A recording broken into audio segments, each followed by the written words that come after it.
So this guy, look, he may be colorful. He may have made a lot of money for himself. He is not the person who should be president of the United States. But in hindsight, I take it you're embarrassed that you stood next to Donald Trump 4 years ago. You know, some of the things he said more recently would have made it difficult for him, particularly with regards to the Ku Klux Klan, things he said about Muslims in general. Look, I'd have had a very difficult time standing next to him 4 years ago. Let me ask you this. You know, you made that compelling speech. Some people called it the clearest indictment of Trump yet that anybody had done.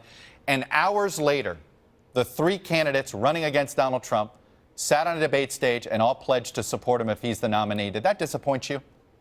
I think it was expected. They had been asked that from the very beginning of the campaign, and they'd pledged to support whoever the nominee was, and they had to stand by their pledge. But you saw that, with few exceptions, they hesitated when it came time to answer that question. It was a difficult one for them to swallow, and I respect the fact that they honored their word, as Ted Cruz said. But Donald Trump is a more and more difficult person to support, in part because he says, look, he's going to become presidential, he'll act presidential, and yet even on that debate stage and in his reaction to my speech, he's anything but presidential. You have said you will not support either Donald Trump or Hillary Clinton for president, that you would look for another way. Maybe you skip the vote, maybe you vote for a third-party candidate. Is Donald Trump becoming president worse in your mind than Hillary Clinton becoming president?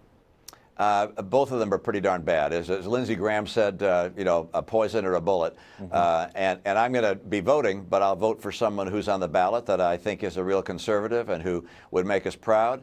And I may write in a name if I can't find such a person. Do you believe there should be, if Trump's going to be on a glide path to the nomination, do you think there should be a concerted third-party effort by Republicans? Maybe it's the Constitution Party, maybe it's something else? I'm not going to encourage at this stage the creation of a new party, but I think it would be very difficult for Donald Trump in the final analysis to get the nomination. I think we're going to nominate someone who really represents our party, and I believe that'll happen in the process leading up to the convention. But if the convention has no one person getting a majority of the delegates, then we'll have the 2,000 plus delegates there, and they'll have to make an assessment. They were elected by their people in their respective states. They'll make the judgment as to who should be our nominee. You told Matt Lauer, my colleague, on Friday that you would not be a candidate for president. But let me ask you the way General Sherman was once asked. If nominated, will you accept the nomination? If your name is placed in the nomination and was elected at this Cleveland convention, would you accept it? You know, I can't imagine anything like that happening.